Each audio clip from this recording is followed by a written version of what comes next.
So today we have our own head of training and development for the area of Centro Cultural. And we are very, very honored to have Mark be the first PD talker this year.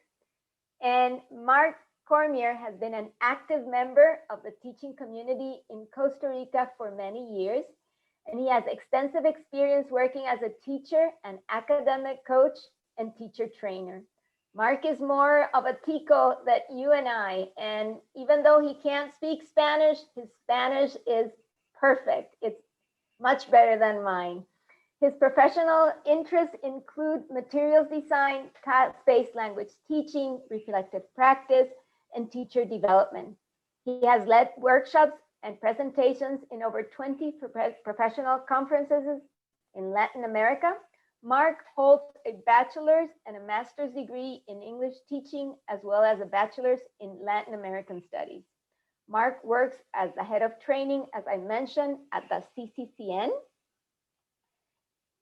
And he's also a professor at Universidad Castro Carazo and Universidad Latinoamericana de Ciencia y Tecnología. So Mark, we are thrilled that you are going to start this PD Talk. All right, sounds good to me. All right, so I'm going to be kind of navigating my multiple screens. And it is a real pleasure to be here with you guys. As always, I'm a familiar face, right? I'm at all the PD Talks. But this time I have the pleasure of actually delivering the session. So as Doña Lily said, the name of the talk is Real Language, Real Challenges, Authenticity in ELT Texts and Tasks, okay? And so it's nice for me to, to be here again and to be presenting. This is now my third PD Talk, and I think we've had the PD Talks running for nearly 5 years, so my third chance to actually run one of these talks. The last time that I did was actually our first talk of last year. And what a difference a year makes, right? I want to start by kind of looking back at one segment, one clip from that PD Talk that we had, our first PD Talk of 2020, which was our last face-to-face PD Talk. So it was kind of the end of the era of an era and a start of a new era. So I started with a warm-up in that PD Talk, and the purpose of that warm-up was one, to get the participants to connect with each other, and the task was this: I shared these images, kind of abstract images, and I asked the participants to turn to a partner and say, choose one image that best represents their previous academic year as a teacher or as a student, and they had to do something with that, share the picture and why it represents their year. And then I asked them another question, and I want to go ahead and show you that question that I asked, and you will see this here.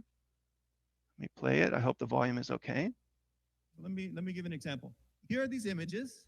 In your mind, think of the one that you feel best represents some aspect of your last academic year. Tell your partner, well, my year was like this, blah, blah, blah. And your partner's going to say, I think this was the image that you were thinking of. And if they're right, tell them they're right. If they're wrong, tell them what your true answer is. I'm going to give you 2 minutes for this, maximum, okay? Go for it.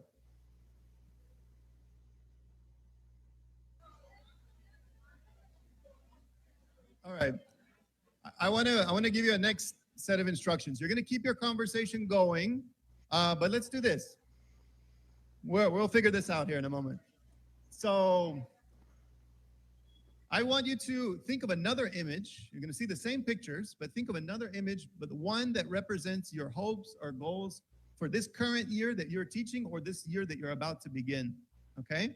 And this time, instead of describing what your year was like and your partner guessing the picture, you are going to tell your partner, this is the picture that represents my hopes and goals. And your partner is going to try to interpret what your hopes and goals are. And you listen to them and you say, well, yes, very accurate. Or you say, well, not really. Okay? All right. So okay. So let me get, how do I go to the next slide?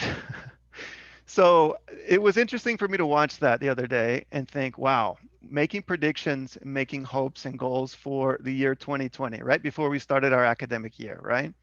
And I'm pretty sure it went completely differently than anyone was expecting. And so this is not one of the images that was available when, you know, some of you guys and other people did this activity last year, but this is the image that I would choose kind of retrospectively to represent our 2020 academic year, a fortune cookie, right? So I want us to do a little warm up in today's session, thinking back about our last academic year. Let's imagine that you have an unopened fortune cookie from 2020. Okay, you know that you go to a Chinese restaurant in the United States, usually you get these cookies. When you open it, it gives you a little fortune, a little message, right? So I want you to open your unopened 2020 fortune cookie and say, oh, I wish I had known this before the 2020 school year began, right? And what you're going to do is open your cookie and you're going to copy paste the message into the chat. And you're going to say if it was an accurate prediction of your last year and why. Okay, so where are we going to get the cookies from? Let me share that with you right now. All right, so we have the power of technology here. We're going to use this online fortune cookie generator. Okay, and all you got to do is click make my fortune and it's going to give you a message. Okay, so my fortune for 2020 that I never opened was the greatest risk is not taking one. All right. I'm going to say that, yes, I could definitely apply that to my last academic year. I had to take many, many risks, trying out different kinds of activities, different teaching strategies, different training strategies. So I'm going to say for sure that this one was definitely appropriate. So I'm going to put, if you look here in the chat, I just copied my fortune and I wrote, yeah, it kind of came true. It was accurate. Okay. What you're going to do is the same thing, but if you think it doesn't fit, there's no way for this to be interpreted in a way that makes sense for your 2020, then you're going to say wrong. Okay. So I'm going to go ahead and share this link with you of where you can do that. Okay. So everybody see the link that I just wrote?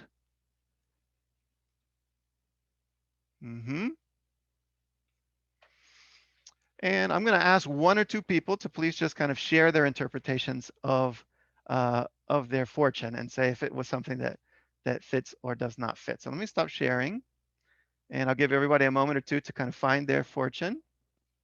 I see yours, Eric. It's better to be alone sometimes. All right. Mariela has one. Tobias has one. All right. A lot of people already have some. I'm going to go ahead and paste the link again just in case anyone missed it. All right, so I'm seeing tons and tons of fortunes coming in. What I want is one or two people. I can unmute you and you just share what was your fortune and say, in what ways was that an accurate representation of your 2020 or not? Okay, so if someone maybe raises their hand, I'd be happy to let you speak. Okay, so I see Lynn. Go ahead, Lynn. I think you have to unmute yourself. You need to unmute yourself, Lynn. I can't hear you.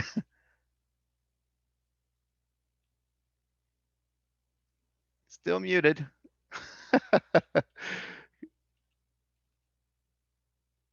There you go. Mine said, you will marry your lover. Two things are wrong with that. I don't have one, and I don't want to get married. Okay. So not an accurate prediction for you, but thank you for that one. All right. Anyone else? Maybe just either write your name in the chat or raise your hand or put a thumbs up. And if I can see you, I'll unmute you. Again, I'm not seeing anybody, but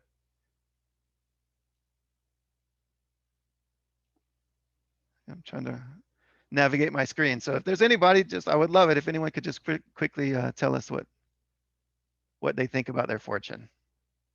All right, Gabriela, I see you, Gabriela. All right, I'm asking you to unmute yourself, so go ahead. Yeah, mine said that my true love is like stepping into my planet or something. I've never been singular. I mean, I didn't have a couple during the whole year. I'm divorced, so and no boyfriends or anything this year. So totally wrong. No. Oh man, well maybe for 2021. Who knows? We'll see. Thank you, Gabriela. Thank you. How about you, Lee? Mine said a dream you have will come true. And I did complete my master's. So with the hiccup of the, the pandemic, we were able to transition in the university, everything online. So, that was a big dream of mine. So, yeah. Wonderful. All right. So excellent. Thank you so much. So guys, let's continue then. And who knows what 2021 has in store for us, but I think we are pretty much ready for anything, right? After the year that we've just had. So let me go ahead and share my screen again, make sure everything is the way it needs to be. All right. So let's talk about the session for today. Okay. So the name of the session was Real Language, Real Challenges, Authenticity and ELT texts and tasks. So we'll get into all what I mean by all of that in just a moment. But here are the goals that I have for us today. One, define what authentic materials are in the context of ELT, English language teaching, and justify their use. We're going to explore some frameworks for planning lessons related to an authentic text, so ways to incorporate authentic text into your classes, whether they be face-to-face or virtual. And then finally, suggest some practical strategies to adapt, modify, and even source your next authentic text. Like what are some tips for finding and then making them so that we can actually use them in our classes, okay? And then I was thinking about how did I want to organize this talk, and I started thinking about the questions that I wanted to answer. So I've organized the talk according to these 4 questions: the what, why, how, and which. And something that looks like a question, but it's not a question, however, is some objections and some considerations as well, right? So we're going to look at these questions, right? What are authentic materials? Why should we use authentic materials in our classes? The however is, of course, there are opportunities, right? But there are plenty of challenges that we have to deal with as well when trying to do this. How can we incorporate, adapt, and modify, and also find these kinds of texts that we want to incorporate? And then which resources are available out there for me, the teacher, and the content curator and generator, right? So let's jump right into it. I'm also going to give you guys some reflective breaks. We are 130 people. So, and I'm going to be giving you lots of information, and I tend to talk pretty fast and things like that. So there's going to be some moments where I'm going to pause and say, let's go to a breakout room. Let's introduce ourselves to the people that we're in the breakout room with, and let's summarize, react, and make some connections, regarding the content that we just saw so far in the talk. Okay, and then we're going to come back and continue. So we'll do a little reflective break early in the talk, and then one kind of towards the end of the talk, and then at the very end, of course, we're going to have a kind of open forum for sharing our opinions and asking questions and sharing experiences there at the end. Okay. In the meantime, feel free to be participating in the chat. I'm not going to be able to keep up with the chat, but my partners are definitely on top of that. Write questions and things like that. And if I don't see them in the moment, we'll definitely try to answer them there at the end. Okay. So I want to start by defining some key terms and concepts. So we're in the what part, right? So what do we mean when we're talking about materials? And it's a pretty basic question, but I think we should start from the beginning here. Materials are anything that we use to support the process of learning a language, right? And we can break these things down into some smaller categories. Non-verbal materials, the kind of realia, right? You bring a shoe into the classroom to teach your students the word shoe. You hold up a cell phone, right? That's a material in a way. A photo, a video with no language in it, right? These can be teaching tools or learning tools, and we would say they're nonverbal. They don't have any language in themselves, right? And then all the rest are verbal, right? There's some kind of text, whether it's written or an audio spoken text, okay? So I'm going to be using these words materials and text kind of interchangeably. So when I say materials, I'm really talking in this case about anything that has language in it, right? Something that's written or a recording or something like that, right? So that's materials in general. And then if we think about, what role do materials play in language teaching and learning? Well, they play several roles. They can play an instructional role in that they inform learners about the language, a grammar chart, some set of materials that explains how a particular language item works.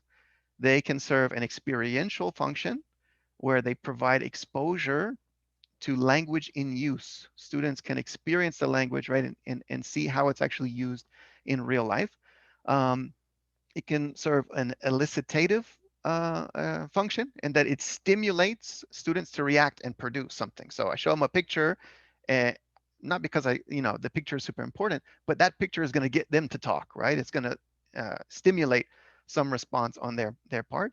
And then finally, it can serve an exploratory function where it can facilitate students making discoveries about the language and how the language works, right?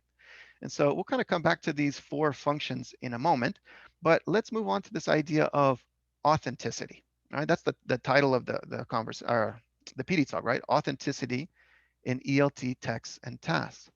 So from a common sense definition, a dictionary definition, authenticity has to do with something being real, right, or trustworthy, or something that you can take as I'm trying to think of another word, authentic or something like that. So I'm just going to go ahead and read the dictionary definition that I sourced earlier. So worthy of acceptance or belief as conforming to or based on fact, right? So something true, right?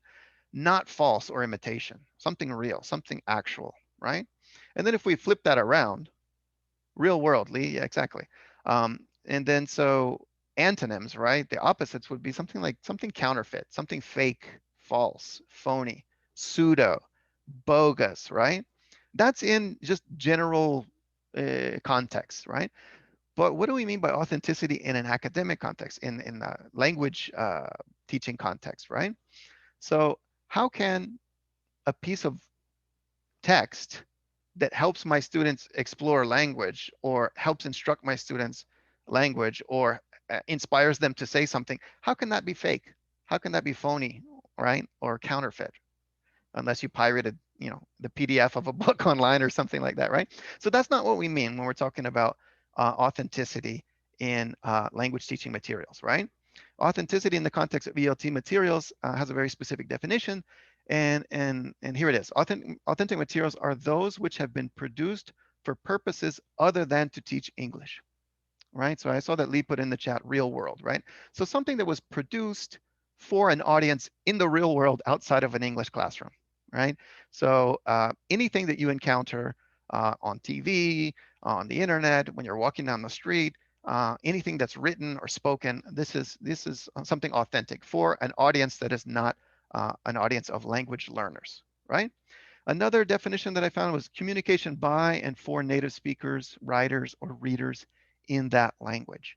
I'm just going to push back on this term native speaker and just change it for proficient speakers in a given language, right? So authentic materials are designed for an audience of proficient speakers, not learners, right? Okay, so can you guys write in the chat a couple of examples of what you would consider to be an authentic text or authentic material? Again, we're talking about either something written or something that involves recorded spoken language. Let me see if I can see the chat at the same time. An academic paper, email messages, all right, movies, yes, yes, newspapers, a blog entry from Luis, yes. Sure, tourism brochure, movies, financial report, manual, TED Talks, all right, all right. Okay, so you guys got the idea, right? I want to add a little layer of nuance here as well, okay? So we can tend to think of things as being it's authentic or it's not, right? It's a textbook for students, so it's inauthentic. And this is something from the internet that's not for students, so it's authentic, right?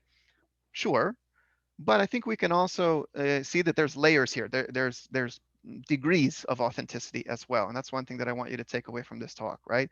That we can say something is more or less authentic. I think that's a better way of framing the issue, okay? And I'll tell you why. We can start with something that's undeniably authentic, right? When students are out on the street walking and they are exposed to unscripted speech in a real world context, that's as real as it gets. That's as authentic as it gets, right? But that's not really available to us when we're in the classroom because we're not out on the street, right? Or an unabridged, unmodified written text, found outside of the classroom. For sure, authentic, right? But what about a text that's authentic, right? But that was carefully selected by the teacher due to its relevance to the lesson. The teacher knows the student's needs and interests and proficiency level and knows that this text would be good for them. All right, so it is authentic, but the fact that it's carefully curated and carefully selected due to the specific needs of our students, that in a way does kind of lower its authenticity, right? I'm not saying that's bad. I'm just saying that we don't need to think about things as being completely one or the other, right? Just the fact that we are processing an authentic text in a classroom environment, it's not the same authentic way that the text is encountered outside of the environment, right? So let me give you a couple more examples. What about a text that comes from the outside, but then has been edited or modified or simplified in some way to make it more accessible to our students? Again, that's making it, let's say, less authentic, but still, it still is more authentic than something else, right? So again, it's this kind of spectrum or continuum that we can think of when it comes to authenticity of language teaching materials. What about a course book?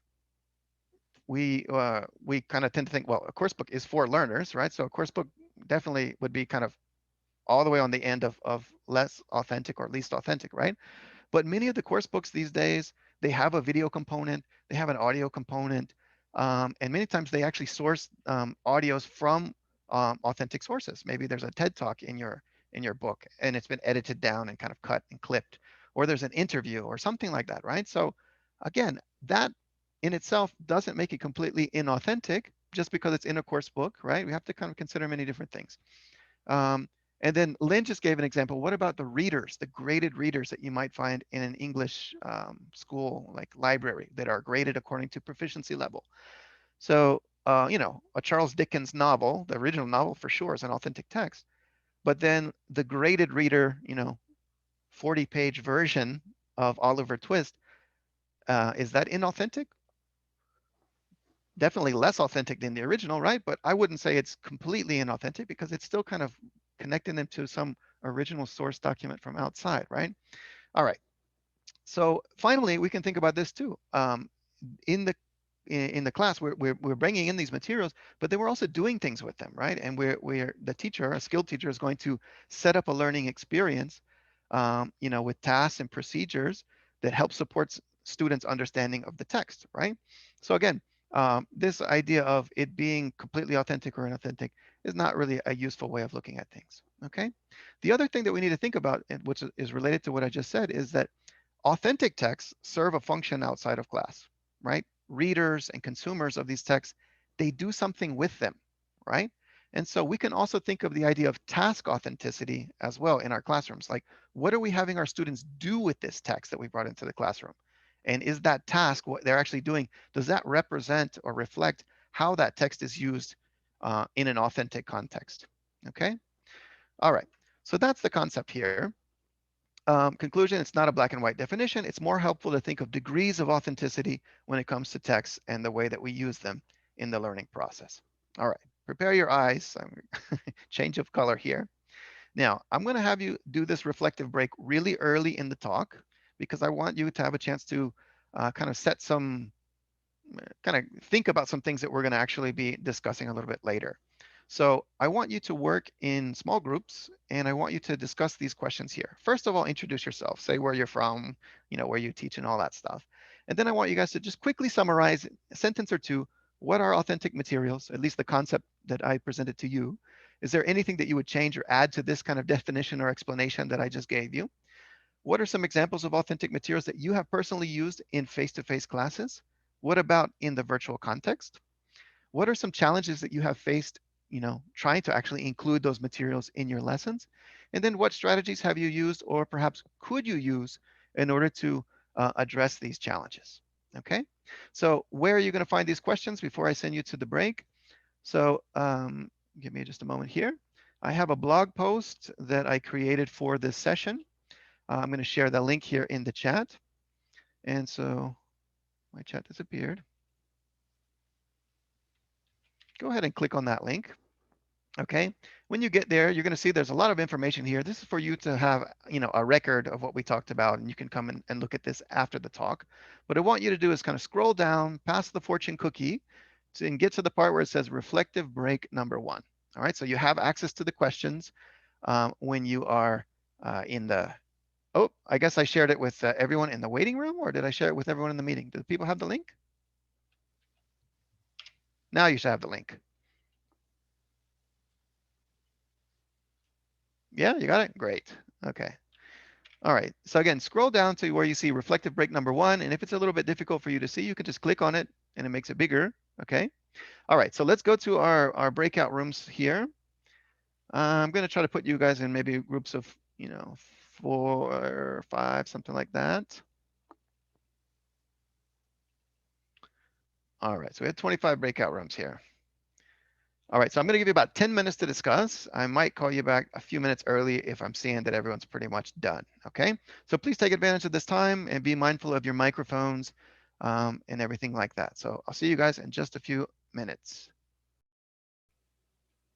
All right, let's give everyone just another couple of seconds for the rooms to close. I hope that that was nice for you to have a chance to interact with someone. Let me go ahead and share my screen so that we're back in action. All right, so I should be sharing now, right? Are you able to see my screen? Great. Okay, so let's continue. I wanted to do that reflective break right up front, since this is some kind of most of the topics I'm actually going to be talking about in the rest of the talk, right? So kind of set the stage mentally for these things, and then we'll once we get through them, we'll take another reflective break. Okay, so before we do anything else, I want to actually kind of welcome you back from the break and have you do a little task. All right, I'm going to share a video with you, a video that I really like. Okay, and I want you to answer these questions. How authentic is this text and why? What language is used in this text? How authentic is the language use and why? And how challenging would this text be for your learners? Are you ready? All right, so just Elvis, hey, my friend, welcome. Great. All right, so I'm gonna play the video. And I hope you can hear it okay. And then I would love it if you could put some of your comments in the chat. So here we go.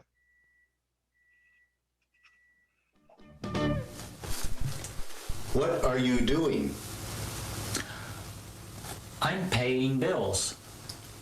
Have you paid many bills this week?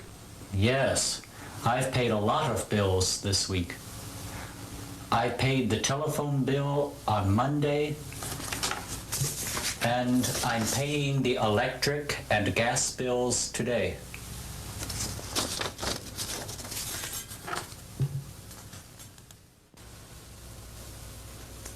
What are you thinking about? I'm thinking about my father. Have you thought about your mother too? Yes, I have. I thought about her yesterday.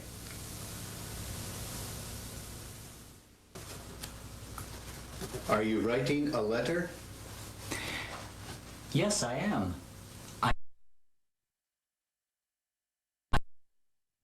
I'm writing a letter to my father. Do you write to him often? Yes, I write to him every week. How many times have you written to him this month? I've written to him 2 times this month. I wrote to him last week, and I wrote to him the week before. What are you doing? I'm sitting in the chair. Did you sit in the chair yesterday? No, I sat on the sofa. Have you sat on the sofa many times this week? No, I haven't. I've sat on it only 3 times this week. There's a chair. Why don't you sit? No, I like to stand. I stood yesterday, and I'm standing today. Have you always stood when you could sit? Yes, I have. I like it. All right, that's enough. So I think some of these questions can go without, without saying the answers to them at least, right? But I'm curious, what language was used in that? Were there any particular language structures that you heard? I'm trying to look through the chat in here. Some people are commenting on how robotic it is and how funny it is. Yes, yes, yes. Do you have feelings? Yeah. Okay. What language did you hear? What specific structures did you notice? Yeah, I heard a lot of present perfect and past, right? Yeah. Okay, so this is, was made for students, right, or made for teachers rather. It's very old. It's hilarious. I love it. The intention behind it was obviously good, and it was an effort to bring some authenticity to the class, right? Back in 1989 when this was created. It's called At Home with English. You can look it up on YouTube. The whole video is there, and it's wonderful. I love it. I love it so much. Not for teaching purposes. I just love it because I like weird things. But we can definitely say that, the language there, we can see what they were trying to do. We're teachers. We understand what they were trying to do. They were trying to, model some language use. They were trying to model some irregular verbs, right? Sat, sit, sat, have sat, right? Things like that. But the language use for sure was pretty weird, right? I've thought about my father 3 times this week, right? No one says that. I've sat on this couch twice this week. No one counts how many times they've sat on a couch in a given time, right? So again, that was just something silly to get us started, but it gets us thinking about, well, obviously that seems so far from our context, right? Because it seems so out of date. But some of the audios that we hear in materials that were produced for learners are just as weird or just as inauthentic in the way that they present the language to be used. Okay, so I want to move into this next section, thinking about a practical and theoretical justification for the use of authentic texts. Okay, why should we use authentic texts in our classes? All right, not to the exclusion of where only authentic texts have value. We need to use our course books. We need to use, things that are made for learners. But what are some justifications for actually trying to bring in some more authentic things as well? Well, they can be used just like any other, text can be to, help our students practice and develop their receptive skills. They can also be used to reinforce perhaps previously seen structures. If I find a text that has examples of certain language that we've been studying, I want to maybe have them reinforce that by listening to this audio or reading this text. Or I can even use it as an excuse to introduce new structures, to stimulate language production, right? I think that would probably be the only use that I might have for that video that I just shared with you. If I showed that to my students, they would for sure have some things to say about it, right? And it wouldn't be about the grammar. They would probably be laughing and talking about how strange that the man was responding and all these kinds of things like that, right? And then finally, providing a discourse model or genre model. So authentic text can actually teach our students how they can organize different types of text, how they can actually, it can serve as a model for their own language production, okay? And also authentic text can be fun just for providing information. So perhaps we are, we're doing a unit and there's, we're talking about endangered species. I might bring in a reading about endangered species, one, to help them with their reading and help them with all the vocab and stuff, but also just to provide them with the information about the topic, right? So that they're not just learning English, but they're also learning other content areas in my class, right? Okay, so another kind of practical justification for including authentic text in your class is the time on task principle. The time on task principle basically asks, how do you learn to do something if you don't do that during learning? It's a complicated question, but it basic is this. I want my learners to learn how to do this, this, and this, and this. If I never have them do that in the learning experience, I can't expect them to pick it up, magically, right? So the more time we actually spend practicing reading in class, the better my students are going to be at reading. The more time we practice, speaking fluency or pronunciation, right? So the more time we actually spend on these kind of things, the more results we're going to have, right? So leaving out authentic text because they're too challenging and never actually getting around to including them is really going to put our students at a disadvantage when they actually encounter them, right? And so this brings me to this idea of what are the end goals of English language teaching? What are we trying to do as teachers? Yes, obviously teach the present perfect or teach whatever's in our syllabus, right? And get through the term and get them ready for their exams and those kind of things. But what are we trying to do overall? The end goals, right, is we want to help students become competent users of the language. And being competent, being proficient involves the ability to navigate the world outside of the classroom and to navigate the text that they encounter out there, right? So we need to, help them improve their reading and listening ability and learn kind of compensation strategies of what to do when they don't understand something. I also really want to lower their anxiety about challenging texts. Sometimes as teachers, we have this anxiety too of like, oh, it's going to be too tough. It's going to put me in an awkward teaching position. But I know my students, they feel anxious when they're trying to read something that they don't understand, when they hear something that goes too fast, right? And that's, that makes sense. That's natural. But the more we expose them to that and we in a supportive environment, the more we can do it to kind of lower that anxiety. And here's something that I think is really important.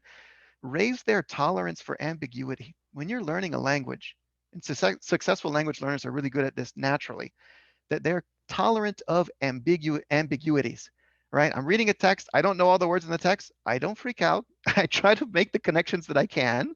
I tolerate a certain level of not totally understanding something. But you also know you've had those students where as soon as they encounter one word in the text that they don't understand, they can't go forward. They just kind of, they get blocked, right? So helping them, develop this tolerance of ambiguity and dealing with the fact that I don't totally understand everything, but I don't need to understand everything to accomplish the task that my teacher is having me do, right? Or I don't need to understand everything on the first pass, right? We can take our time, we can break this up, right? So helping them develop this tolerance for situations in which they don't understand every single thing, right? And yeah, so that they don't abandon the task, as Lynn says, and they don't give up, right? Okay. I also want to move a little bit into some more theoretical justifications for including authentic tasks. Brian Tomlinson is, a leading figure when it comes to materials development in language teaching, and he wrote a paper a couple years ago in which he outlined some of his principles for effective materials development, and he kind of connects these principles to general second language acquisition principles. So one of the principles won't sound too unfamiliar to you. He says that a prerequisite for language acquisition, a requirement for language acquisition, is that learners are exposed to rich, meaningful, and comprehensible input of language in use. Okay, we know this from Krashen and common sense. Students need to be exposed to language, right? Language in use, language in authentic use, okay? So the language that learners are exposed to should be authentic and represent how the language is typically used in real situations. So, many materials that are designed for learners, they in an effort to highlight a particular structure or show how the structure works, they give a bunch of examples, but the examples are not necessarily how the language is actually typically used. So I'm thinking about that. I have sat on this chair 3 times this week, right? That is showing how the present perfect is formed, but not how the present perfect is actually used, right? So what Brian Tomlinson is saying is that the materials that we have our students process in class need to have authentic usage of the language in it, right? In order to help them, actually learn how to use it in an authentic way. So I wanted to add this to what he was saying there, is that the way that language is typically used is very context specific, right? So we also need to start helping our students understand what is appropriate in a given context. And that has to do with, given the situation, who's involved, right? It's levels of formality, and also in different regions and countries and accents, right? What is typical is different, right? So incorporating authentic text into your classroom can help synthesize and raise awareness among learners about regional differences, right? Regional accents and varieties of language use, so-called world Englishes, right? Models, they can also provide models of proficient non-native users of the language. That's one of my biggest complaints about most commercial textbook materials that have audios, is they use a native speaker model, which on the face of it sounds okay. But I also think it's important that learners be exposed to really proficient speakers of English who learned the language, right? Because that's what our learners are. They're going towards, mastery of the language, but they're not native speakers, right? So I think it's important that they be exposed to a variety of accents and especially proficient non-native users as well. And then I also mentioned this idea of, if I incorporate a text that has a situation that's an informal context and there's informal varieties of language in that, I can bring my students' attention to that and say, hey, look at this. Why did he say it in that way, right? Okay, so that's really an informal way to say this. What would be a more formal way to say this if you were talking to your boss, right? So kind of, again, increasing our students' awareness of register and variety, right? and authentic text can help us out with that kind of thing. One more principle from Brian Tomlinson is he says this: in order for learners to maximize their exposure to language in use, right, and to get the most out of the input that we're giving them, they need to be engaged both affectively and cognitively in the language experience. What do we mean by this? Affect referring to feelings, right? They need to feel something when they're watching a video, when they're listening to an audio, when they're reading a text. They need to be engaged with it on a personal level. And then mentally as well. When the tasks that we have them do need to be stimulating to them. Otherwise they check out, right?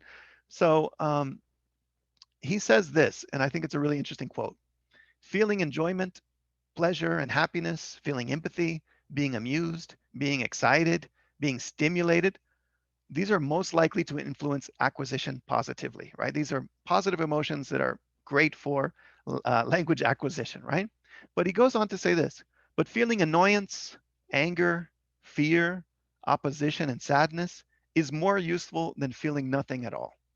Now, he's not saying make your students feel angry, make your students feel afraid, but he's saying if your students don't react, don't feel anything with regard to what, the text, the video, the audio that they're hearing or watching, it's not going to work. It's not going to serve any purpose, right? So even a negative association is better than no feelings at all, right? But obviously we don't want to annoy our students and things like that, right? But I think that's so important, this idea of an emotional connection, a personal connection with the topic. And a lot of that can be done not just by selecting a text that's interesting on it, in its own right, and that students will like on their own, but how we introduce the text and what we have students do with the text and help them connect the text to their own lives really goes a long way in this topic, right? All right, I have, sorry. The reason why authentic materials can actually be better than most commercially produced materials in creating that effective and cognitive engagement is because they can be highly personalized and localized and contextualized, because you, the teacher, who know your students, are going to be selecting materials to incorporate in your class that are going to meet their needs, that you can find texts that are related to your reality in Costa Rica or Mexico or Salvador or wherever you are. And they can be contextualized, they can be up to date with something that's happening in the news right now that the students are all talking about, right? And it's not the fault of a textbook publisher, but it's just the reality. They have limitations. They have a global audience. They can't know my students the way I know my students. They can't know my context the way I know my context. And obviously, they produce a text this year, and then what happens? COVID was not on the radar, when the books were produced, right? So, things change. And so the authentic materials have the potential to be more responsive and more relevant. Again, not to say textbooks are bad. I'm saying they're great, but let's complement them with some authentic materials that have the possibility of increasing that kind of affective engagement among our students, right? However, I told you there was a however in this, and you guys already mentioned some of these challenges when you were in the breakout room. We have plenty of opportunities, right? All these good things that Mark is saying about authentic materials, right? That they can complement the course books. They can provide a great way of kind of introducing a topic or exemplifying a topic that we already saw in our book, or expanding on the topic that we already saw in our books. They demonstrate real language in use, and they can help students make discoveries about how language is really used. They're more likely to provoke a reaction, especially if they're carefully selected, because we know what our students are going to react to. However, it takes time to find an appropriate text. I don't know if this has been your case, but I've spent hours sometimes trying to find a video. I want to show them a video about this, but there's something wrong with it. The video is too long, the video is too fast, the video has a bad word in it, and I can't show that to my students. So it takes time to find the appropriate text. That is true. It can take a lot of class time to actually process them in a meaningful way, right? So it's one thing to find the text, but I really need to dedicate a good portion of my class time to make sure that we actually get something out of it, right? And then authentic text and language use are difficult for students to understand because of the complexity, because of their length, because of their speed, and then potentially because of the production value, right? So if it's like a video from YouTube that's not really well produced and it has authentic language use, there might be some wind, like, right? And it's hard to hear. Yeah, that's also makes a challenge, right? So I do want to say, though, that there are more opportunities than challenges, right? Teachers can take advantage of some frameworks, which I'm about to share with you, in order to actually process and use these texts effectively in the class, and that there are resources out there and tools for sourcing and adapting authentic texts so that we can kind of start becoming collectors of, of media and kind of start generating our own kind of libraries of authentic materials that we can draw upon the next time I teach this topic. I got a material, I got a video, and I have worksheets and whole things that I designed around it. So the next time you teach, I have a whole kind of resource library that I can go to. So I want to give you some tips for kind of creating your own resource library as well. All right, so challenges are really there. I'm not negating them, but there are more opportunities than challenges. And so let's kind of look at some of the frameworks that we might use for actually incorporating these things in our class. What I'm going to show you first is super basic and probably something that you're very familiar with already, that so-called PDP, pre, during, post, or PWP, right? Pre, while, post framework for receptive skills. Everybody knows what that is, right? And most of our course books, when we have a reading or we have a listening, it already has a pre-task, a while task, and a post-task, right? Something for students to do before they read, while they read, and after they read. But what functions do these stages serve, right? Sometimes we just kind of, we don't question things and we just say, yeah, of course, that's what you do when you teach a receptive skills lesson. I think it's important for us to think about what each stage serves so that we can actually design more effective activities that we have our students do in each of these three stages, right? So I want to share with you a description of one interpretation of the pre-while post framework. This is from Axby. In the before stage, right, before our students read or listen, what are we doing? We're asking them questions, we're doing tasks with them, we're having them do activities that are going to prepare them for what they're about to encounter, and we're drawing upon existing knowledge. We're activating background knowledge, either about the language, but more likely about the topic, right, that they're going to be encountering. This is a way to really make that personal connection and get them invested in what they're about to read or hear, right? So again, you need to have an authentic, a text that is engaging in itself, but we need to actually help make that engagement before they actually start reading, right? So ask them some questions that gets them thinking about the topic in a way that gets them excited, that exploits areas of interest that they have, right? And that are linked in some way to what they're going to be seeing in this text. Encourage them to make predictions about what they're going to encounter, right? And so, again, that's the typical thing that we do at the beginning. When we have them read a text or listen to a text, let's have them read it more than one time or listen to the audio more than one time, but always for a different purpose, always with a reason, okay?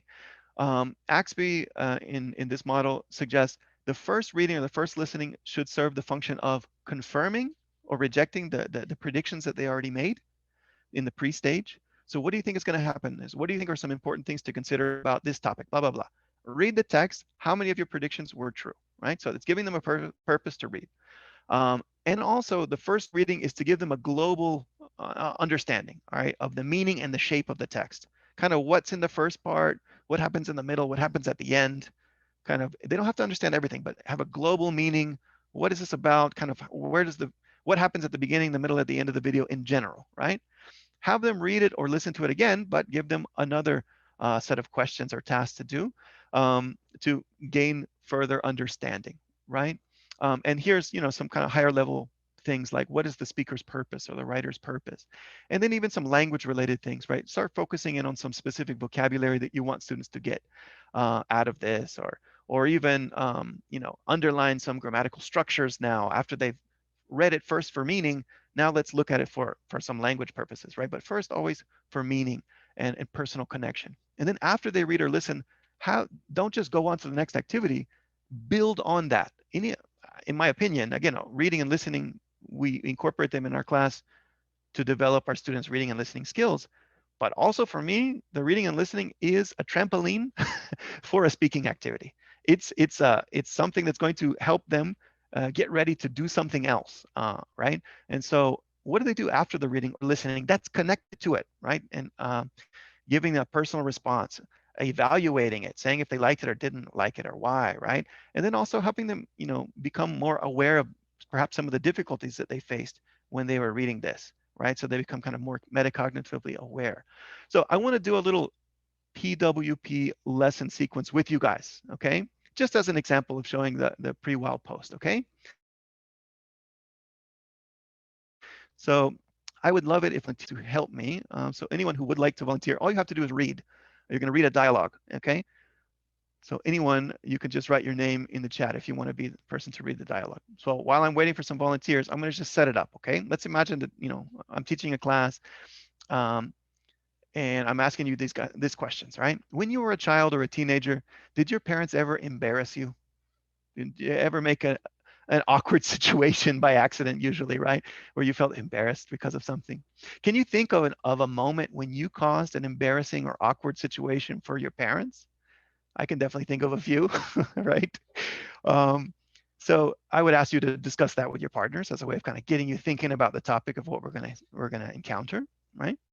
And then getting you ready now for the actual reading that we're gonna do. Here's the situation, guys. We're gonna read a dialogue between a father and his daughter after the father came home from a parent-teacher conference. You guys know what a parent-teacher conference is, right? That's like a one-on-one check-in where the teacher, you know, meets with the parents to talk about how their child is doing, right? All right, so I have some questions for you before we read. What do you think the teacher may have told the father?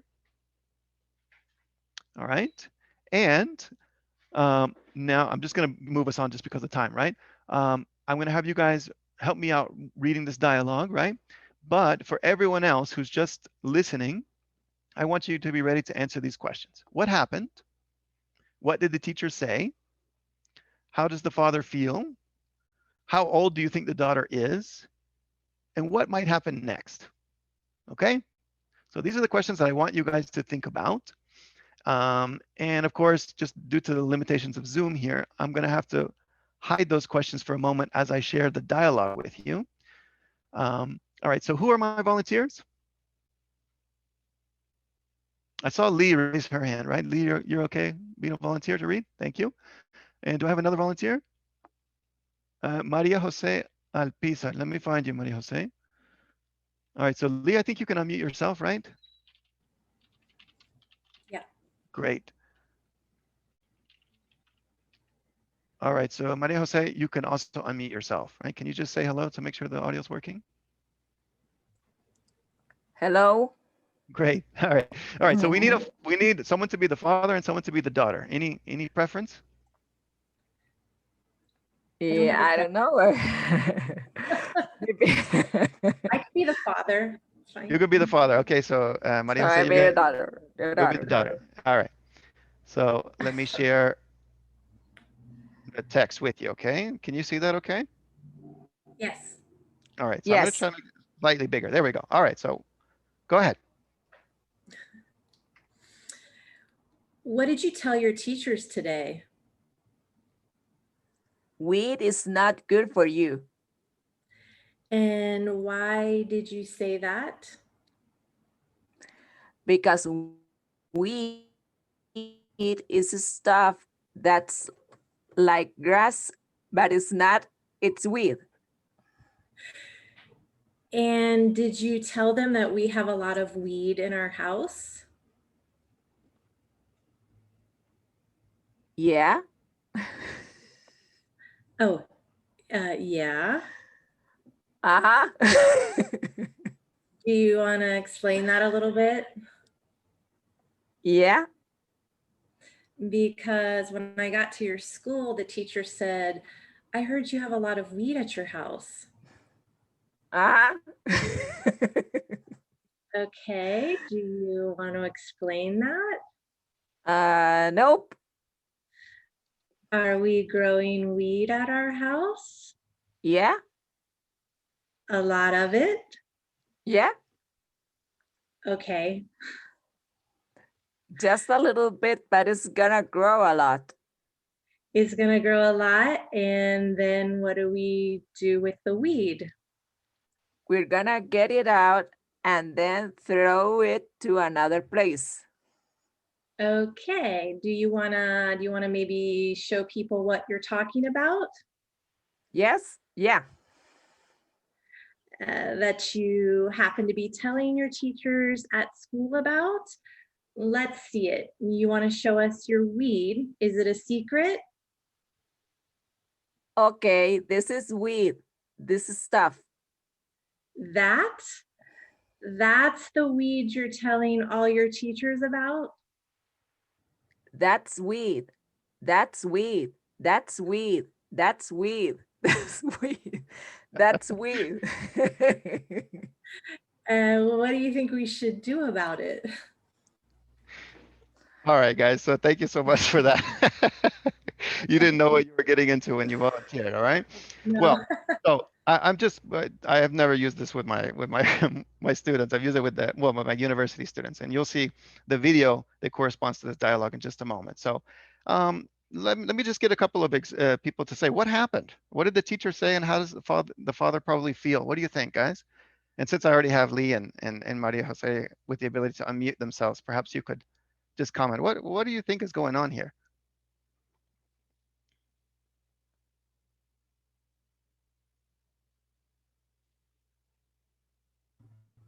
Maria, do you want to say, or I mean, I think that the daughter is probably fairly young and maybe went to school and said something about weed. There's a misunderstanding about the teacher thinks that the daughter's talking about something else illegal or potentially illegal, depending on where you are. All right. So I'm going to actually show you the video that this corresponds to, right? But of course, I would have students actually discuss, the reading first, right? And then we're going to listen to the video or watch the video that corresponds to that dialogue. So let's check it out here together. Come on. Aww. What did you tell your teachers today? Weed is not good for you. And why did you say that? Because weed is stuff that, like grass, but it's not weed. And did you tell them that we have a lot of weed in our house? Yeah. Yeah? Mm-hmm. Do you want to explain that a little bit? Yeah. Because when I got to your school, the teacher said, I heard you have a lot of weed at your house. Mm-hmm. Okay. Do you want to explain that? Nope. Are we growing weed at our house? Yeah. A lot of it? Yeah. Okay. Just a little bit, but it's gonna grow a lot. It's gonna grow a lot, and then what do we do with the weed? We're gonna get it out and throw it to another place. Oh, okay. Do you wanna maybe show people what you're talking about? Yeah. What you happen to be telling your teachers at school about? Let's see it. You wanna show us your weed? You wanna keep it secret? Okay.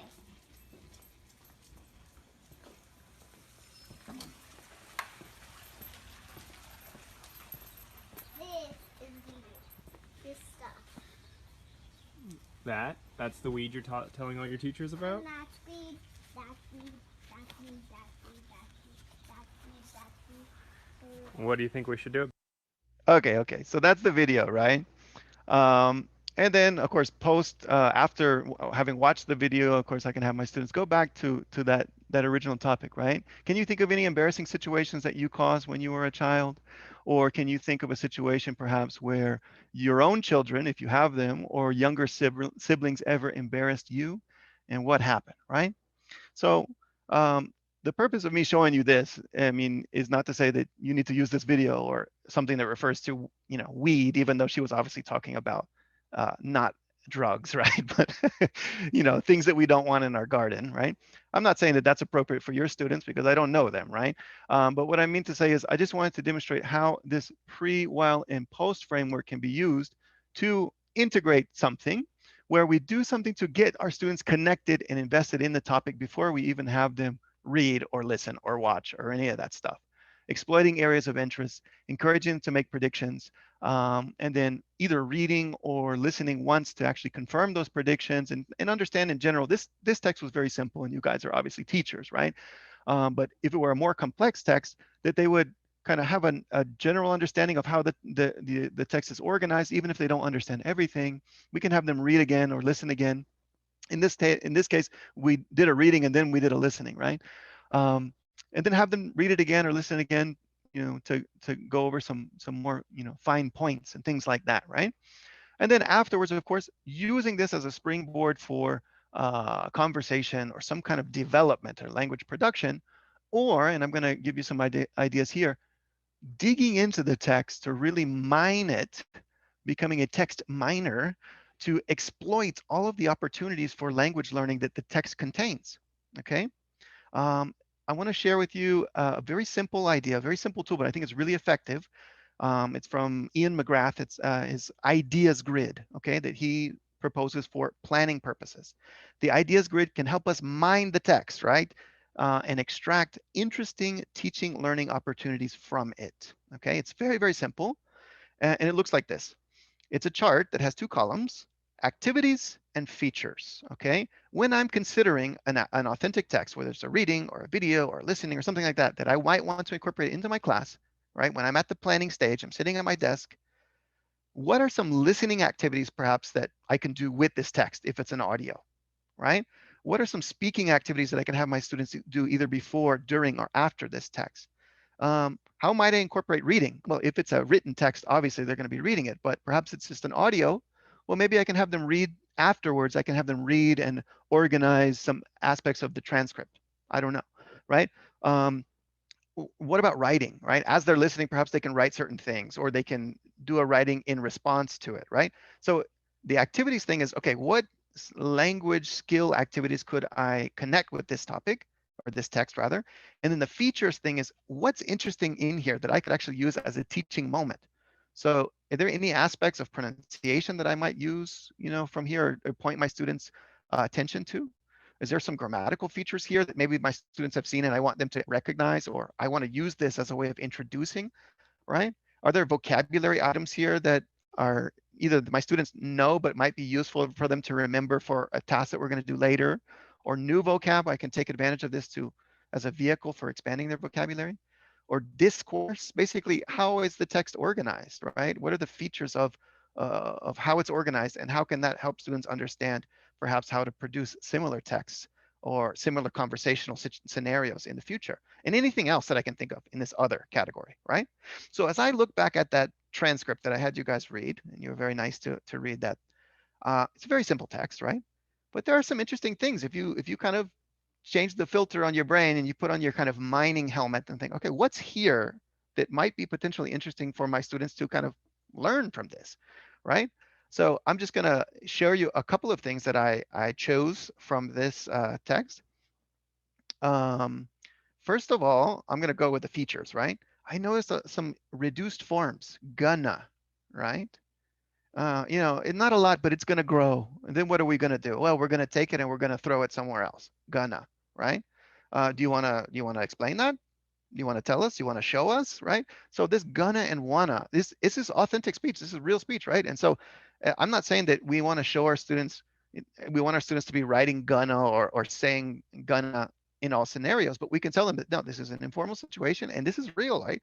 So sometimes if we don't actually take a moment in class to explain appropriacy, students get exposed to this outside of class and then they start writing wanna and gonna in a homework assignment or something like that. So taking a moment to explain that, right? How about intonation for questions? The whole text was questions. Yeah, okay. You want to show us, like those kind of things, right? So perhaps I could show, a moment to practice intonation for yes, no questions, right? I'm not saying I'm going to do this, but these are options I have, right? He said that you happen to be telling your teachers about, that you happen to do something is an expression that we use, means coincidentally, by chance. Oh, so you just happen to be telling your teachers about all the weed that we're growing in our house, like this kind of thing. So that could be an interesting word that perhaps I could explain to my students, right? How about this? Levels of formality. Nope. Yeah. Uh-huh. Right? Again, this is very, you guys are, I'm not teaching you guys know this stuff, but I could take advantage of this text or any text that has features that I think, wow, that might be something interesting that we can actually focus on. And it could be 2 minutes of just focusing on that and raising my students' awareness 1% about this particular aspect of the language, because it's in this authentic text. And then the other part is the activities part, right? Of course, I could do something where, they make predictions and then listen and check. Or speaking, I could have them discuss embarrassing or awkward situations, maybe before or afterwards. Or I can have them do a speaking activity where they do like a role play between, the teacher and the parent again, right? And maybe the teacher has to explain, look, this is what happened. My daughter, again, we were talking about gardening last week, and she learned the word weed, and then she, whatever. With reading, perhaps, you guys read the dialogue, so that's a reading activity. I could also cut the dialogue up into some different parts and have you guys read it and organize. I could do many different things, right? And then you listen to check, right? Or with writing, maybe have them write about a personal embarrassing situation in their writing journal, right? Or have them write a letter to the teacher explaining, like, look, this is what happened. I talked to my daughter. This is the situation, right? You're contextualizing some kind of writing test for them. So this ideas grid is, again, a very simple tool, but it's a great tool just for you guys to keep in mind the many possibilities that can be generated out of something as simple as a 2-minute TikTok video like this or something like that, right? So that's what I wanted to share with you with regarding to this idea of text mining or text exploitation. All right, I want to share with you one more example. It's perhaps a kind of teaching cycle that maybe you've heard before, or perhaps you haven't. It's called the teaching learning cycle. It's not a very original name, but it's a really useful way to teach your students, especially about writing. But I'm going to explain at the end that this can also be used for speaking. It's used for teaching genre and discourse patterns, right? Genre, we're thinking of, comedy and romance and things like that. That's not what I mean. I mean, when you write a letter to someone requesting something or complaining about something, or when you read a menu, or when you read a movie review, right? These are genres of text, and they have certain conventions, they have certain language, certain organizational features and patterns, right? And so what we can do if we're trying to teach our students awareness about different types of text is we can incorporate some authentic texts and process them using this teaching learning cycle as a way of providing models for students. So I'm going to go ahead and share my screen to my blog here. This is a text that or an activity that I did with my students at the university when I was teaching them about this teaching learning cycle. But I've also done similar things with my actual English students. And the cycle basically looks like this. I'm not going to have you look at the graphic, but I want you just to look at the 4 stages that it has. All right. Building knowledge of the field. We do some activities to help students kind of understand the background, the purpose of this particular kind of text, right? A complaint letter, right? Or something like that. We model the text, right? Providing them with some samples, and why not use authentic samples, where they actually analyze some authentic samples and start to notice for themselves what are some of the features that these samples have. And then they can work together in small groups to construct their own version of the text based on what they learned from analyzing the models. And then, of course, they can get input from the teacher. The teacher can can do some teaching, right? And then students can eventually start creating these texts independently on their own. And so it'll make more sense when I actually show you what I'm talking about.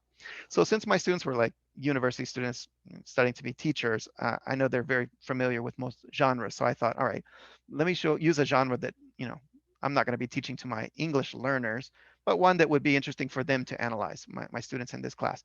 So I had them discussing the idea of a rejection letter, right? So you apply for a scholarship or you apply for a job or something like that, and then you don't get accepted. You get some kind of rejection letter.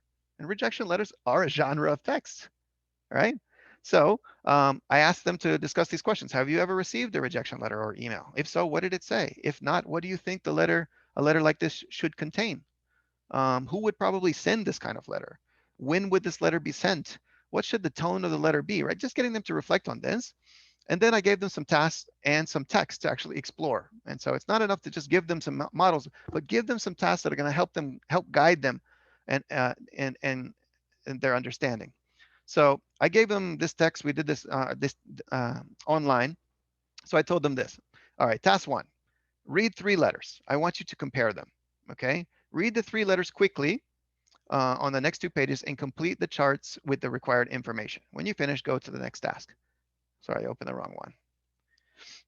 All right, so the first task I said was skim through the first, the 3 letters and write just, with a phrase or a couple of keywords, how did the letter begin and end?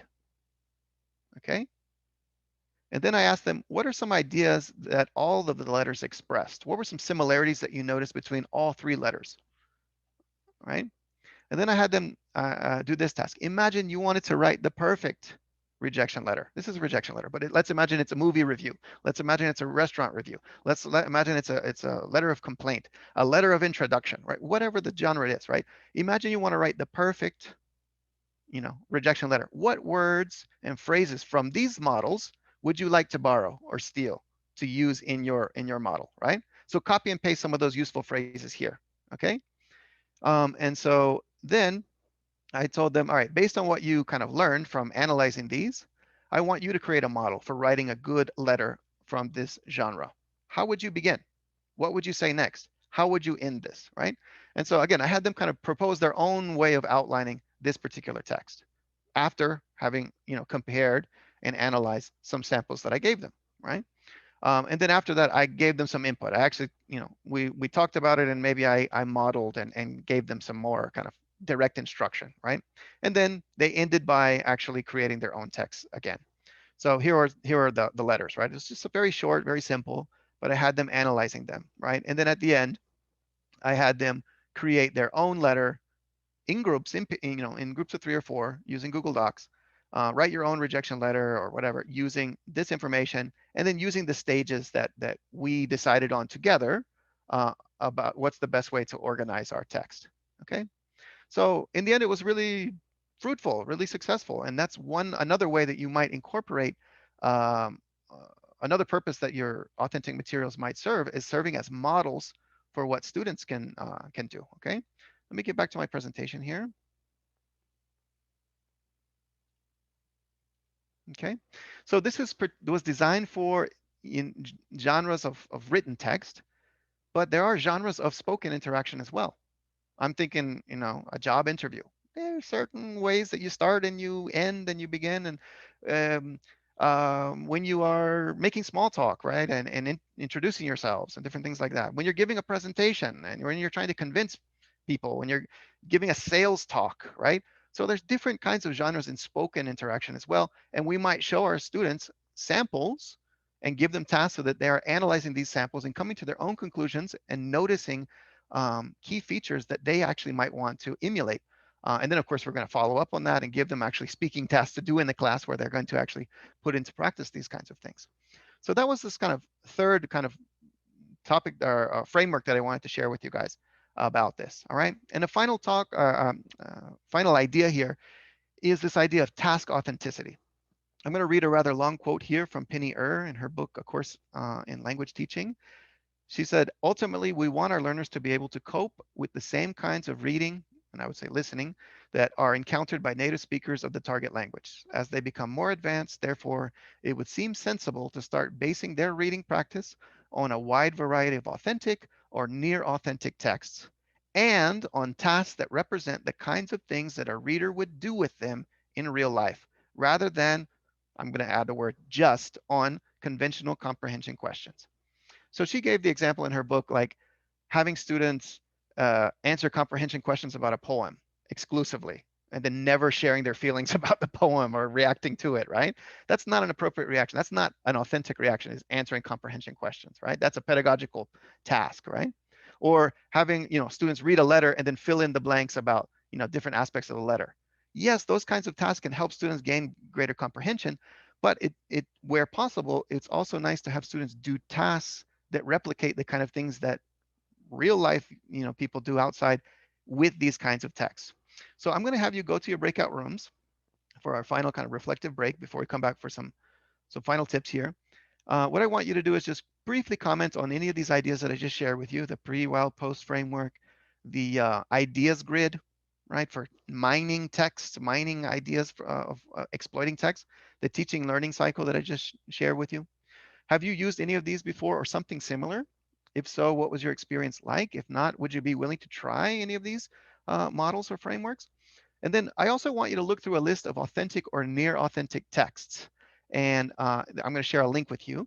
And I want you and your partners to propose some authentic tasks that students could do in response to them. What am I talking about? Let me go back now to my the blog post. I'll share the link with you again. You're going to go down to reflective break number 2, of course, and click it and read it. But below that, it says click here to access a collection of authentic written texts. If I click here, you're going to see some, authentic text that I I collected here and selected. So this is a text. It's a supermarket circular, right? For, you know, weekly specials. What would be an authentic task that people do in real life with these kinds of things that you could then replicate and have your students do? Here's a CV, a resume, right? Here's a menu. Here is a poem. Here's an itinerary, right? Here's just a newspaper article, right? What would be something that would be more authentic, you know, after they read it, after they do what, how could they respond in a way that has some kind of task authenticity, if that makes sense to you, okay? All right, so I'm going to give you guys about 7 minutes for that, and we should still have time for a couple of final comments from me before we go to the Q&A, okay? So go to the chat right now. I'm going to go ahead and share my link again. It's the same link that we used before, but just in case you lost it, it's there in the chat now. Scroll down to reflective break number 2. Okay, so we're all coming back into the main room. So first of all, sorry for that little hiccup there. I was gonna try to click the button recreate so I could put you with new people. And I clicked the button open and I thought, uh-oh, I didn't even finish my sentence there, but I thought it would be more confusing to close and bring you back and then open them again. I just thought, all right, I'll let you do your thing. So I know you probably didn't have a ton of time to talk about all those questions, but at least wanted you to have a chance to think about them and stuff like that. So hopefully I should be sharing my screen right now, right? Yes. All right. I want to just give some final comments here. And again, I think you don't need any more convincing that authentic materials have a lot of potential in the class, right? And I hope that, again, I know pre-while post is such a basic thing, but I wanted to think about, again, what are the purposes of those 3 stages so that I don't have to be dependent on the pre-while post that the book you know, proposes, but I can start creating my own tasks that serve those purposes for helping my students understand, but more than that, connect with the text. And that's really going to sustain them when things get difficult. And so actually, let's move into that last part. The real hard thing about using these texts is that they're difficult. They tend to be long, they tend to be fast, they tend to be higher than our students' level. That doesn't mean that we can't use them. So I want to give you a couple of my own personal tips for modifying and adapting materials. Modifying is changing the content in some way, right? And I really don't have any tips for you other than simplifying certain grammatical structures or vocabulary or shortening the text, depending on what purpose that text serves. Obviously, you're reducing the authenticity of the text by changing the language in it. But if the purpose of this text is to get my students to talk about something or connect them with it, then that still works. I might modify it so I don't have to spend 20 minutes explaining a difficult grammar point that's way above their head. That's not the purpose of this class or the topic of this text, right? So feel free, you know, to modify. But ask yourself always, is this modification necessary? Many times it's actually not. What we can modify is actually our approach to how we're using the text. So this idea of grading the task, not the text, okay? So I'm going to talk more about adapting texts, okay? So text adaptation, in my opinion, is making the text more accessible without actually changing the content. And there's a bunch of ways that we can do that. If it's an audio or a video, we can make strategic use of subtitles. I don't mean show subtitles just because, right? But I can show subtitles at a specific point where I think it's just going to be too complex for them.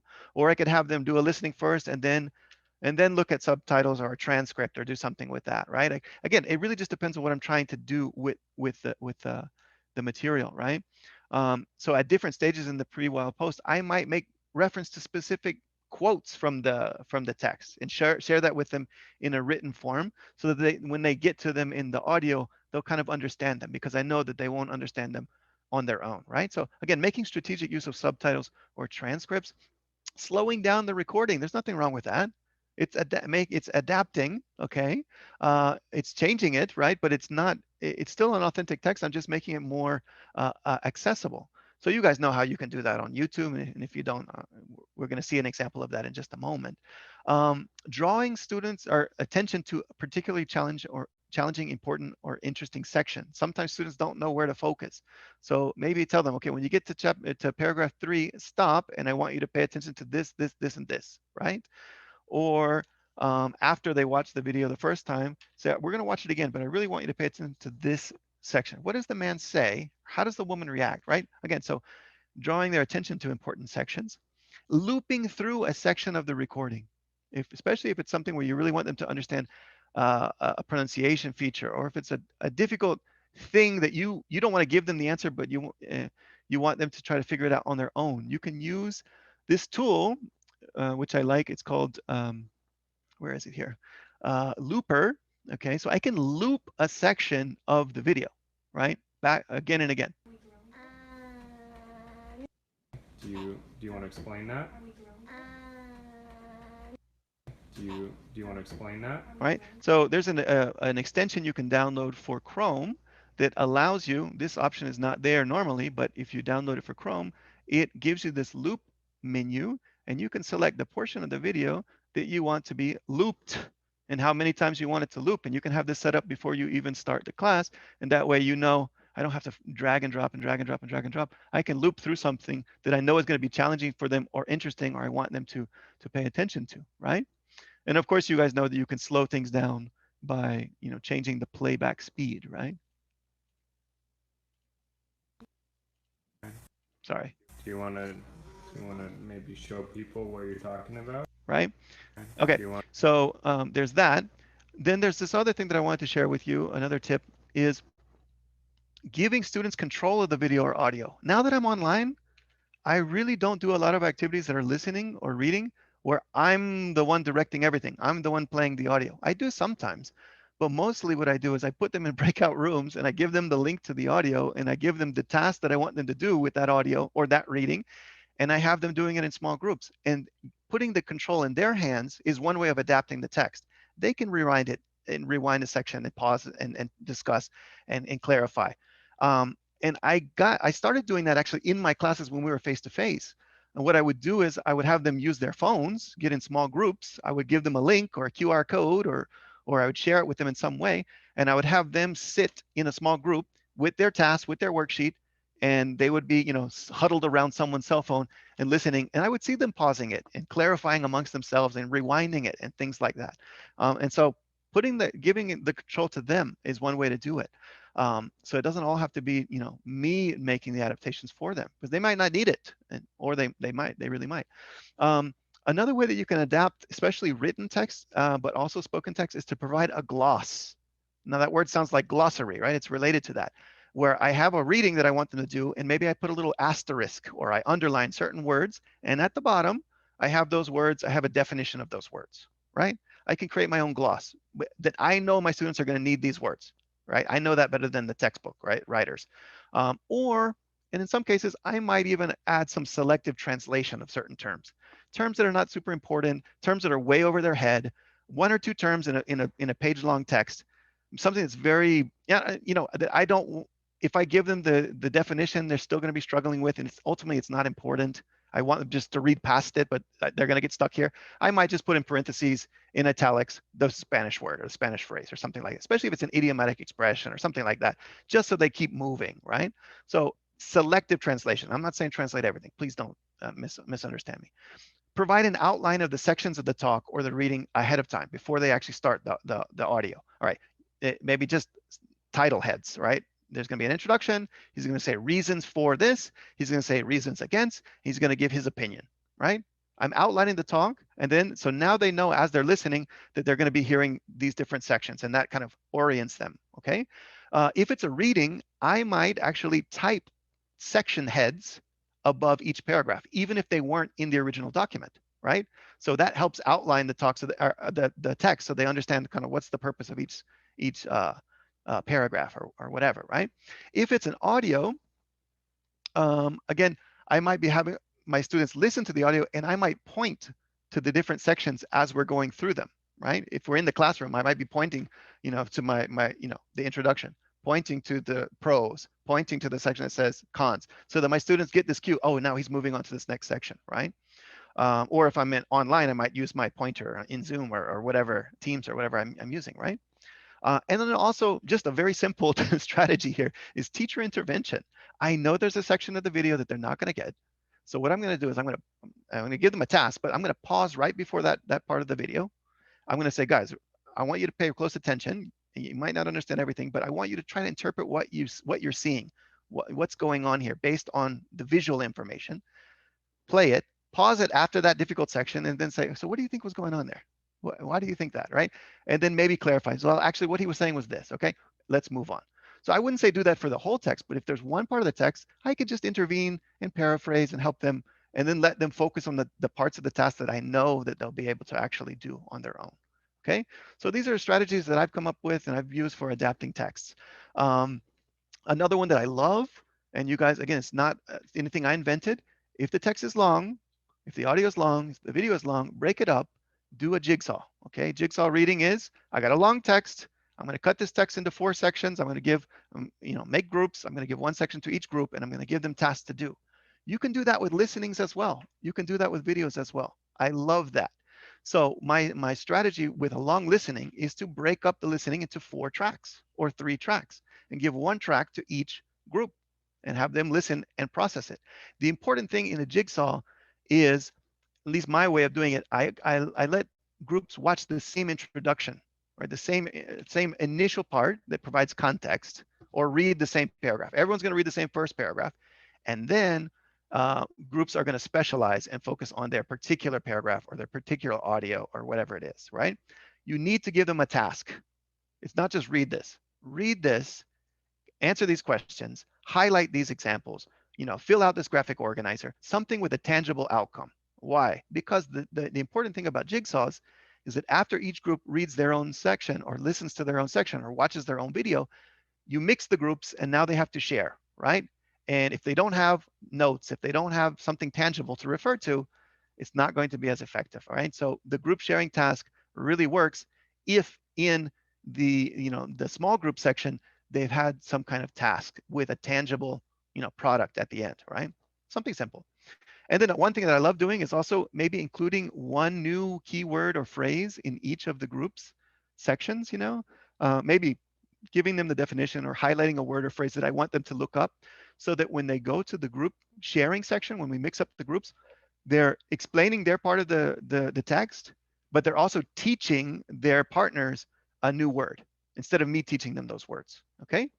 And then one final thing that I want to kind of just tell you guys about, because I realize we're running, getting close to our ending time at 4 o'clock, is I want you guys to envision yourself as content collectors, curators, and creators, all right? You're not powerless actors in the educational process.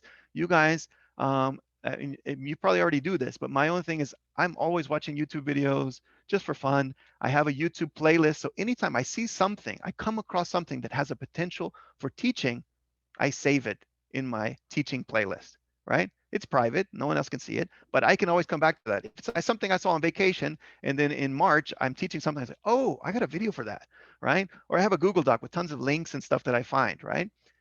Do that systematically, because it'll pay off, and you will have a library of resources to go to. And if you think things might disappear, find ways to download that YouTube video, find ways to save it in other ways that, the link might break in the future, right? I'm going to skip and just tell you one thing that I also suggest that you guys do is to create your own authentic materials. And that might seem like contradictory. Authentic materials are not made for learners, right? And if the teacher's making the materials, then it's not authentic. Create your own materials by interviewing people, right? I've been doing this for years. I interview my partners, I interview my family members, and now with WhatsApp, I just say I've sent messages to my friends in Guatemala and El Salvador and in the United States and in other places and say, hey, I'm teaching this class on this topic. Can you please share an example of the last time you did this activity or something like that? And they share it, they send it to my WhatsApp, and then I create an audio that I want my students to listen to, and it's authentic because they're just talking, right? And so doing in-person interviews, the important thing is that you don't script it. It can't be scripted. You have an idea of what you want to talk about, but keep it loose. Don't script it. Don't stop recording and re-record and re-record till it's perfect. It shouldn't be perfect. It's natural, right? Keep the mistakes, things like that. All right. So I just want to share one example of this with you guys so you see what I'm talking about. And then I'll let you guys share your own kind of opinions and thoughts about what we've been looking at here in our talk today, okay? So here at the bottom of this, you're gonna see a collection of some of my interviews that I've done over the years and some tasks that I've created around them, and that can perhaps give you some ideas and some inspiration to start doing that yourself, right? So here is an example of something where I ask my friends from around the world and family members to, tell me a little bit about things that they think about, happy memories that they have of their childhood, or things that they like to do with their family, right? And I created this video worksheet around this. And so there's 8 speakers. They need to write their name, their country, what they associate when they think about their family, and what are the reasons and details that they gave, right? On the back side of the sheet, there were 2 speakers, my dad, one of them, and my other friend from Finland, who spoke way too fast. They spoke way over my students' level, and that's okay. What I did was I included a transcript of just those sections, not the other sections, right? And so that my students could listen on their own and read this. And then I had them do some quote, who said what, right? And then react to this. What are some similarities that you noticed among the speakers, right? What about your own family associations? Talk about this, talk about that. So I developed a whole lesson around some What's Up recordings that I got from my friends, right? So I suggest that you guys do the same. As long as the language use is authentic, I think that this is an authentic way, a material that we can source ourselves, and we know it's going to be appropriate because we're the ones producing this, right? All right, so check these out when you have time. You can also see some worksheets that I created and things like that. So I'm going to stop sharing. I overplan as usual, so I definitely want to save these last few minutes for any comments, any questions, anything that you guys would like to say in reaction to some of the ideas that were presented today. Well, before we begin with the questions, Mark, I just want to say thank you. Thank you for sharing your experience, your ideas, your tips. We definitely see how committed you are and how passionate you are to this area of teaching and to your students. And I think that we all learned a lot from your presentation today. So let's give Mark a virtual round of applause. Thank you, Mark. Sure, no problem. And now if you have any questions or comments, and you are welcome to open your mic, please raise your hand so that Mark can see you.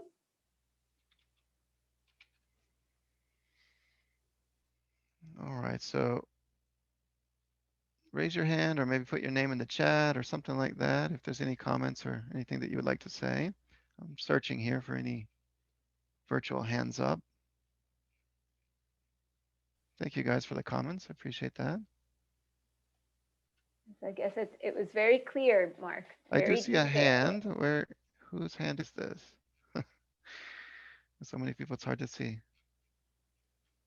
Okay. Well, while you're thinking, perhaps anyone I do have a question in terms of supporting, because most of the time it's regarding, and I think you mentioned this, but especially for lower levels. I'm thinking of lower levels that teachers sometimes find challenging thinking of authentic material because of those low levels. So what would be your recommendation? Yeah, I would say don't be afraid to try to experiment with these things in low levels, and your purpose can be different, right? Students can get different things out of the same video or same text, right? I wouldn't bring a gigantic CNN article to my level 1 students, right? But I might bring a video that with some appropriate scaffolding ahead of time and pre-teaching, they might get something language-wise out of it, but they're also going to respond to it on a visual level or just on a topic level, right? So I would just say, if we start getting students used to seeing these kinds of things, even from low levels, they'll start feeling more and more comfortable. So I would say change your expectations, like as far as what you want students to get out of it. And again, I might just, with a very, very, very low level, I might want them to recognize some vocabulary words that are in this written text. And perhaps they watch, a portion of a video that shows some some fruits or some food or some things like that they can respond to, on a visual level. But then I'll show them perhaps some portions of the transcript and have them circle some of the words that we've seen before. Or we're talking about quantifiers. So in this particular portion of the transcript, like circle these examples. All right. So I don't have a specific answer for that, but I would say don't be afraid. And then again, choose what you expect. I was muted.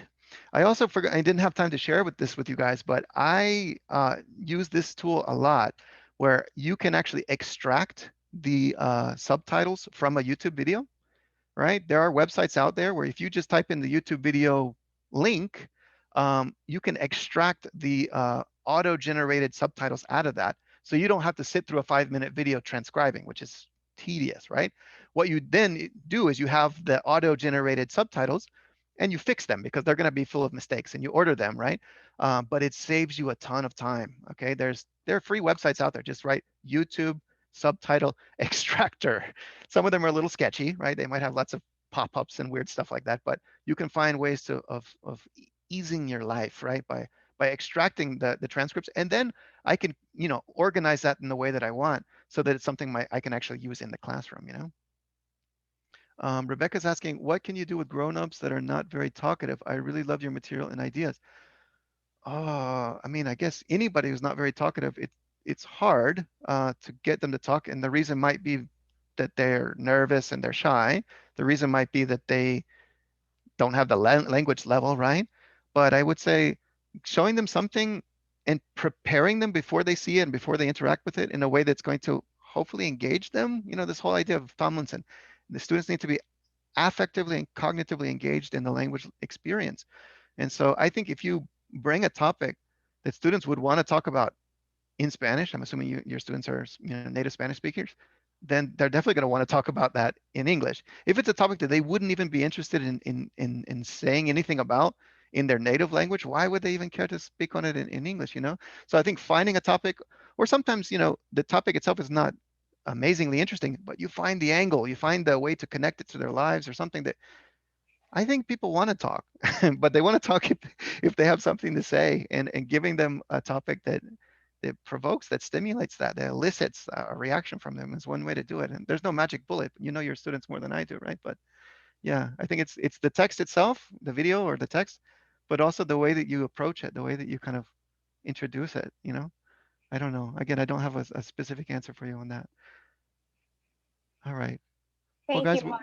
sure. Excellent. I think we have a couple of more minutes. We're on Yeah. the dot. Just for everybody, please help us by responding to the survey that Betsy is posting. And you have a question from Sandra Diaz and from Maria Jose. Okay, let me see if I can find them. If you have them right off the top, then maybe you could read them to me, or did you? No, they are raising their hands. So Sandra, perfect. if you open your mic, maybe you can ask the question directly. Sure. Let me actually find Sandra so she can open her mic. Where is Sandra? All right, Sandra, go ahead. Thanks. It's not a question. It's just really a very brief comment to tell you my experience. I liked English when I was a teenager. That's when I started learning the language. But then I went and studied English literature, and I discovered that actually getting in contact with lots of things to read, coming from the other cultures, involving the language was so important for actually feeling that I was grasping the language. So even if we're not gonna do it through literature, everything that you have said, especially in terms of making them feel comfortable, I think I absolutely agree. That's what I wanted to say. And I also want to tell you that I have been feeling during the lockdown like really lazy to continue working a lot on things to do pre, post, while when I'm gonna use texts. But coming here today and see what you have done, which is a big an amount of work that it's amazing, makes me feel that it's worth it. You sit down, do it on one time, and can use it and adapt it for so many times later. So that like regains confidence in me. So thank you. No, thank you very much, Sandra, for that. I appreciate that. And what you said about like being a language learner and you consuming, media outside of class helped you, right? And you see that with your students, the ones who are obsessed with music and they're constantly looking up the lyrics, the ones who love reading and they're doing that. Not all of our students are into that kind of thing, but you see the payoff of students actually engaging with authentic materials outside of the class. So if you can do that in the class, hopefully you can kind of plant the seed and maybe encourage students who don't do that on their own to actually go out and kind of seek these kind of materials and opportunities. Even when because you mentioned it, even when the result seems to be negative because they did not feel attached or engaged, that's already provoking something that they don't even realize is being done on their language, on the other language, and that's so positive. So yeah, that's great. Thank you. Sure, you're welcome. Maria Jose?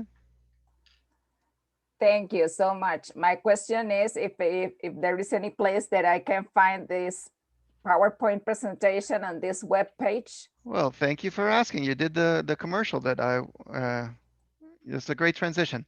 So we have the community of practice, and Elvis, I see your hand raised. So I'll get you in just a second. We have this website that we created for the National Conference of Teachers of English and the PD Talks. I would love for you to become a member. I just shared the link with you.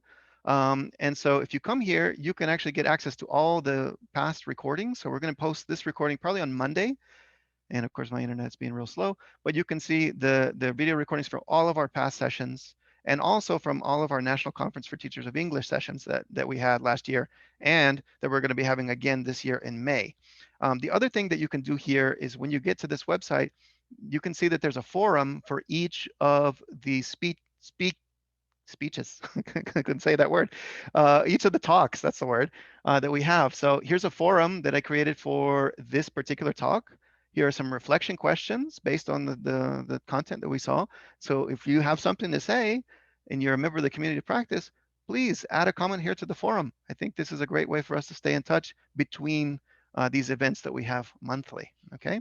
So yes, Maria Jose, we will be sharing that, and there'll be a link to my presentation materials as well, okay? Elvis. Yeah, hi. It's been a while that I haven't used Zoom. I've been using Yeah. Teams. I couldn't even find the hand. I was like, where is this thing? But I found it. Well, first of all, thank you for the invite. I enjoyed the whole presentation. I did not realize it's been 2 hours. It didn't feel like it felt really fast. I thought it was like, okay, the hour's over, and I'm like, whoa, it's 2 hours. So Time that was warp. amazing. Thank you. I can only imagine how students feel in your class, feel very motivated and engaged as well. I hope. And the other thing is that I really like the presentation also because of the blog you use. Mm-hmm. I used to use a blog as well, the blog spot. So, but something I did not realize is that I could use that as a virtual folder per se, to put all of my materials and videos and all that stuff. So I was like, huh. Because I even used it in another activity that I needed to do. I just went back to that blog and I noticed that the last post was in 2016. So I was like, huh, I should be using this more often. Yeah. Especially nowadays, that everybody's in the lockdown. So that's something I'm thinking about again, using it, but more as a place where I could put my stuff, so I could use it with my student. And like you said, once you do it, it's there. You just go back, take what you need, modify it according to your class's needs, and that's it. So that was great, man. Cool. Yeah, thank you. Yeah, I use it for, especially for these kind of listening activities where I want students to be in control, right? I can post the YouTube video in there, right?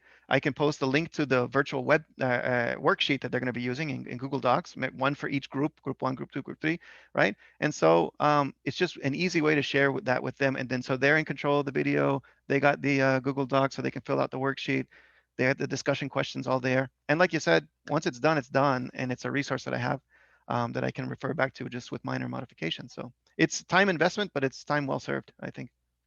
Yeah, and also, I mean, the fact that if you have the materials with you and you're teaching at the same time, and then you avoid like interrupting the service or wait, give me a second, where is this? Is not popping up. You just send them the link, and then hopefully they don't have any problems with their internet, and then everybody's good. I agree. Definitely. Thank you. Thank you, man. Thank you, man. All right, guys. So I don't know if there's any other comments, but yeah, feel free to look at my blog as well. You can see the kinds of activities that I do with my real students, and maybe that might, inspire you to do something as well. And of course, please share ideas in the community of practice. I want this to be, a space for us, for ideas to flow in both directions, right? So we do have a PD talk coming up next month on February the 5th. This will be by Dr. Neil Anderson, who's an authority in the field of English language teaching. In fact, he was recognized as one of the 50, I don't remember how they called it, but by TESOL for their 50th anniversary, he was recognized as one of the 50 top most important figures in the history of TESOL. And so he's going to be giving a talk on learner motivation He's done a lot of research on learner motivation and also on reading strategies and things like that. So you won't want to miss that. We're going to be sending out the invites probably as of Monday. And of course, you guys in the next couple of weeks will be getting your digital certificates for your participation in today's webinar. All right. And we have the National Conference for Teachers of English, which we'll be announcing all over the place very, very soon. Starting, it's going to be 4 days in May 20th through the 23rd. And so you'll be getting lots of publicity about that, and you won't want to miss it. It's going to be free, just like our PD Talks are, and it'll be a great opportunity for us to keep learning. All right, guys. Well, that's enough for me. You're free to go if you want to hang out for a moment longer. I'm willing, but Thank you, everybody. have a great Thank you, afternoon. Mark. Have a wonderful afternoon.